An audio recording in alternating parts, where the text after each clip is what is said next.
हरे कृष्णा। अंतकाल के अनुसार मनुष्य की गति कैसे होती है? अंतकालीन चिंतन और उसके अनुसार गति को समझने के लिए एक दृष्टांत दिया जाता है। एक आदमी अपना चित्र खिंचवाने के लिए बैठा। फोटोग्राफर ने उससे कहा कि ठीक तरह से बैठना, फोटो खींचते समय कोई अंग ना हिले। ज्यों ही चित्र खिंचवाने का समय आया त्यों ही उस आदमी की नाक पर एक मक्खी आकर बैठ गई। अब यदि हिल जाऊंगा तो चित्र बिगड़ जाएगा। ऐसा विचार करके उसने मक्खी को हटाने के लिए नाक को सिकोड़ा। उतने में ही उसका चित्र खींच गया। जब चित्र को धुलाई के बाद उसने देखा तो चित्र बिगड़ा हुआ मिला। चित्र देखकर वह बहुत नाराज हुआ और बोला कि तुमने मेरा चित्र बिगाड़ दिया। फोटोग्राफर ने कहा कि इसमें मेरा क्या गलती है? चित्र खींचते समय तुमने जैसी आकृति बनाई थी वैसा ही चित्र में आ गई। अब इस चित्र में परिवर्तन नहीं हो सकता। इसी तरह मृत्यु के समय मनुष्य के भीतर जैसा चिंतन होगा उसी के अनुसार उसको योनि की प्राप्ति होती है। चित्र तो दूसरा भी खींचा जा सकता है पर योनि दूसरी बदली नहीं जा सकती। इसलिए मनुष्य को हर समय सावधान रहने की जरूरत है, क्योंकि मृत्यु के समय कोई पता नहीं है, न जाने कब आ जाए। इसीलिए कोई खराब चिंतन आ जाए तो सावधान हो जाएं कि यदि इस समय मृत्यु हो जाती है तो क्या गति होगी। भगवान कहते हैं तस्मात् सर्वेषु कालेषु मामसु युद्ध च, गीता 8:7। अर्थात तुम सब समय मेरा स्मरण करो, फिर कोई जोखिम नहीं होगी। जैसे जीवन बीमा हो जाता है तो फिर मनुष्य निश्चित हो जाता है। मोटर कार का बीमा हो जाए तो उसमें टूट फूट होने पर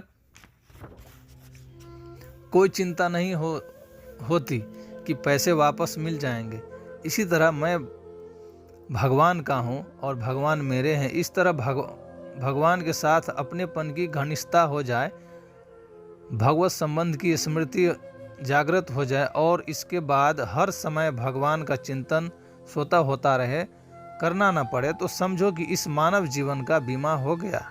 हम भगवान के हो गए तो समझो हमने बीमा के पैसे जमा कर दिए और हरदम भगवान का चिंतन कर रहे हैं तो समझो दैनिक किस्त ये भी भर रहे हैं। अंतकाल में जैसा चिंतन होता है वैसे ही गति होती है, पर अंतकाल का पता नहीं कि कब आ जाए।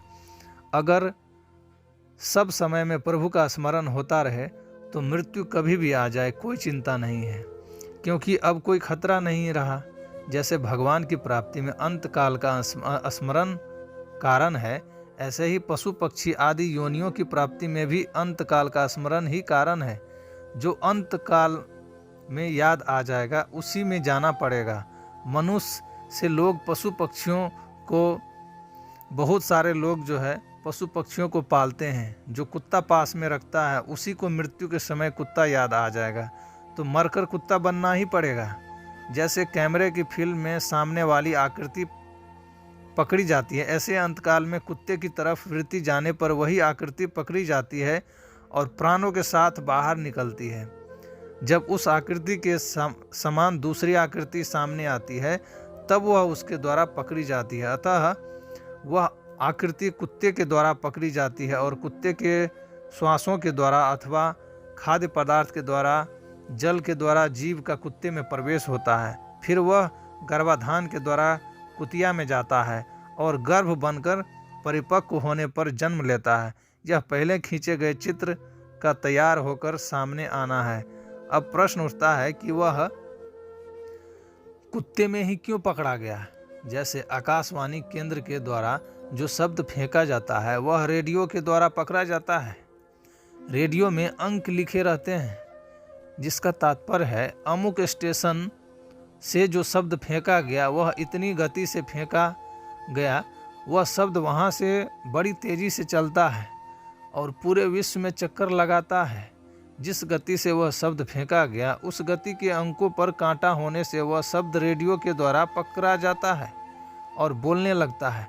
परंतु जहाँ उस गति के अंकों पर कांटा नहीं होता वहाँ वह शब्द चक्कर लगाते हुए भी पकड़ा नहीं जाता। तात्पर्य है कि वह शब्द सजातीय होने पर पकड़ा जाता है। ऐसे ही अंत काल में जिसका स्मरण करता हुआ यह प्राणी शरीर छोड़ता है, उसकी सजातीय जिस प्राणी में है उस प्राणी में वह पकड़ा जाता है और उसी के अनुसार वह उस योनि को चला जाता है।